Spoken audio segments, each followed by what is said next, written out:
you ever had anybody join your MLM team and quit before they ever even get started? Or maybe make a couple phone calls, try it out for a little bit, and then quit before they had any success? Or worse yet, have you had somebody join your MLM team and then move over to a totally different MLM company? In today's episode, I'm going to share with you 5 things that you can do to increase retention on your MLM team so that people have success and don't quit or go to another team. Tip number 1 is to set up the proper expectation from the very beginning. And this starts as early as that first conversation talking about your opportunity. What kind of promises did you make? What did you tell them about MLM? Did you tell them it was going to be easy? Did you tell them it was going to be quick?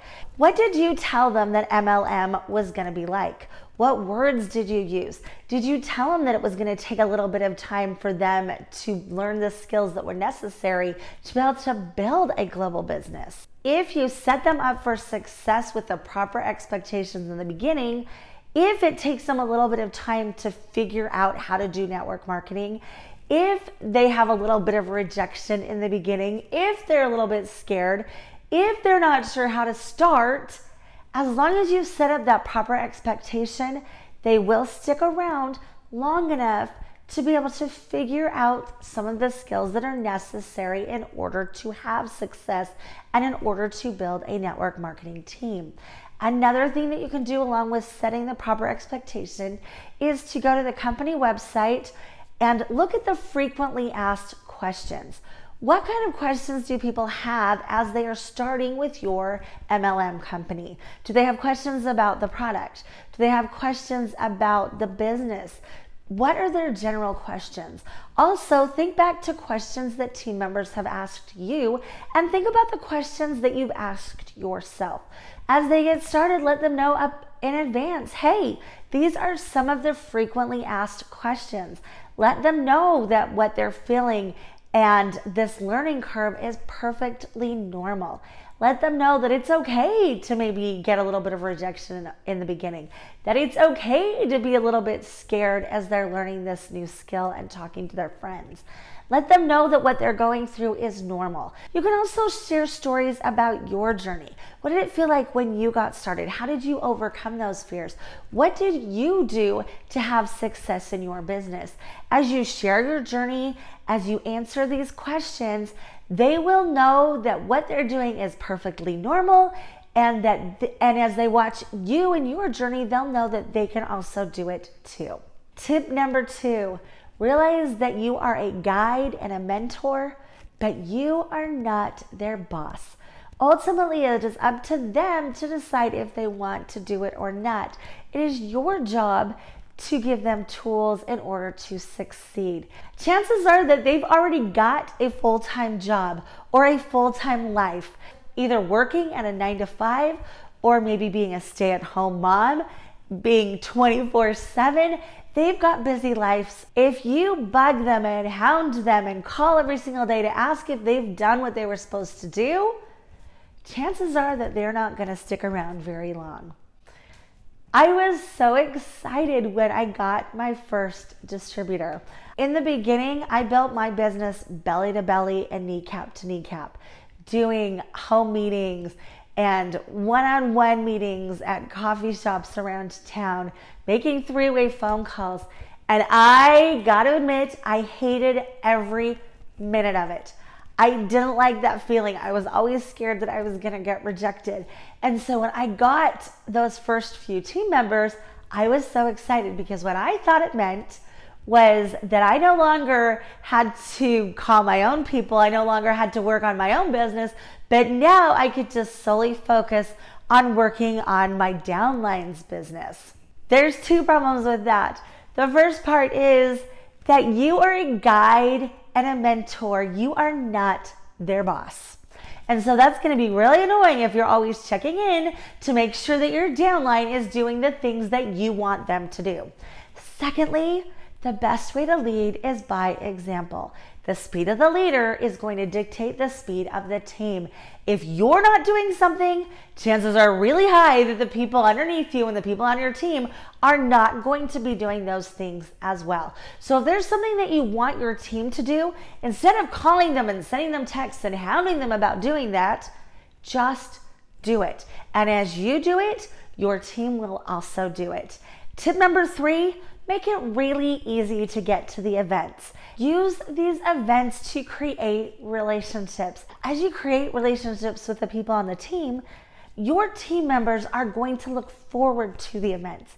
It's going to create community. They're not going to want to miss them. And if they don't want to miss them, they're going to stay in the company a whole lot longer. In addition, you can use these events to bring hope and excitement to your team members. In the 1950s, there was an experiment done called the Hope Experiment. I gotta be honest, I hate this experiment because what they did is they took some rats and they stuck them in water to see how long they could tread water before they gave up and they died. And I don't like that. However, it is very interesting to note what they found out as a result of this experiment.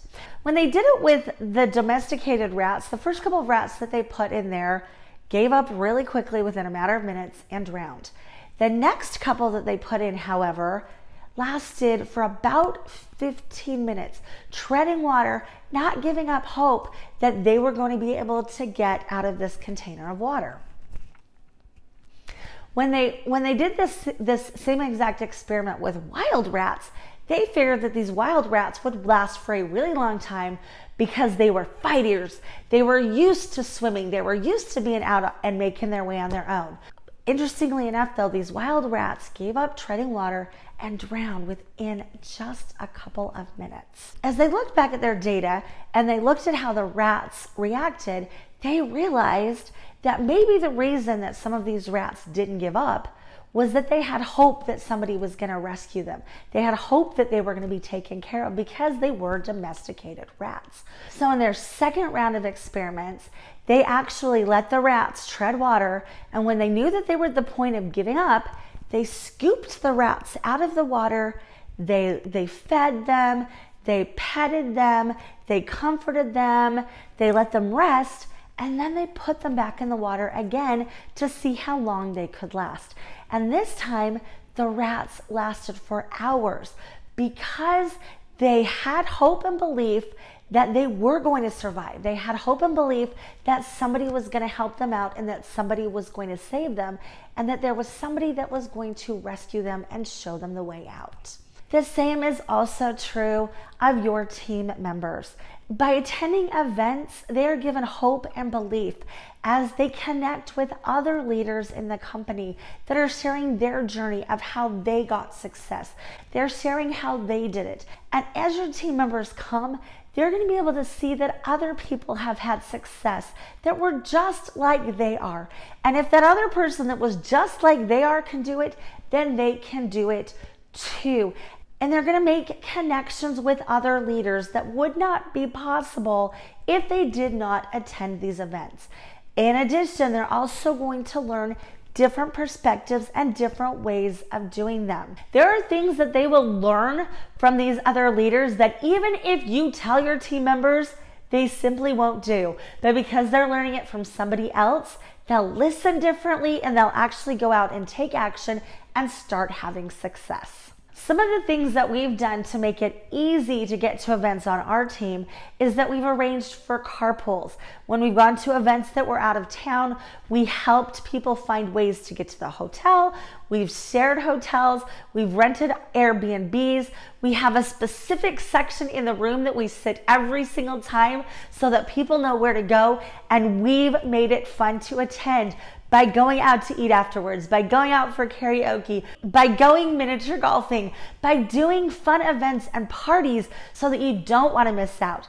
Want to find out more information about my MLM team? Click on the link down below to apply. Tip number 4, help your team members get quick wins. If they're having success and if it's fun, they're going to be a lot more likely to stick around. Create a path of success so that they can get quick wins. When you get people started in your network marketing company, get them started fast, but make it easy. They don't need to know everything all at once. Spoon feed them just like you would a baby. Think about when a baby first starts eating table foods or real foods. You start them out with that simple rice cereal, right? You let them get used to eating that and you see how they handle it. And then you progress into little tiny bites of fruit or potatoes. And as they mature, as they get a little bit older, as they get used to these foods, you now introduce more foods and different textures of food and bigger bites of food. It now no longer has to be mashed up. The same thing is true with the members of your MLM team. You know everything. You have so much information and it's so easy to want to throw everything at them. How the comp plan works, how every detail of your system and finding customers and team members works. And you want to give them everything because you're so excited and you want them to have success. But when you do that, they might not do anything because they either are so overwhelmed that they don't know how to start, or you've given them so much information that they feel like they have to know absolutely everything before they get started. Give them just the basics and spoon feed them. When people join my team, they have access to a 20-day social media training that tells them what to do every single day to start getting those quick wins using social media to build their network marketing team. Let me know in the comments what you do to increase retention of your team members. Tip number 5, create a community, whether it's offline or online or a combination of both. Create a group on social media where your team members can share products that they're excited about. They can share their wins and how their team's growing, and they can have opportunities for leadership. As you create this community, it creates a place where people belong and people want to be. And they won't want to leave because they won't want to miss out on the community that you've created. It's also going to build excitement for people on your team as they share things that are working for them, as they share struggles that they're having. Other people in your community and on your team can help solve these problems for them. And it's going to create an atmosphere where they want to be and where they feel like they belong. Make sure that you like and subscribe so that you don't miss any of the tips and tricks for growing your network marketing business. Thanks for watching, and I'll see you next time.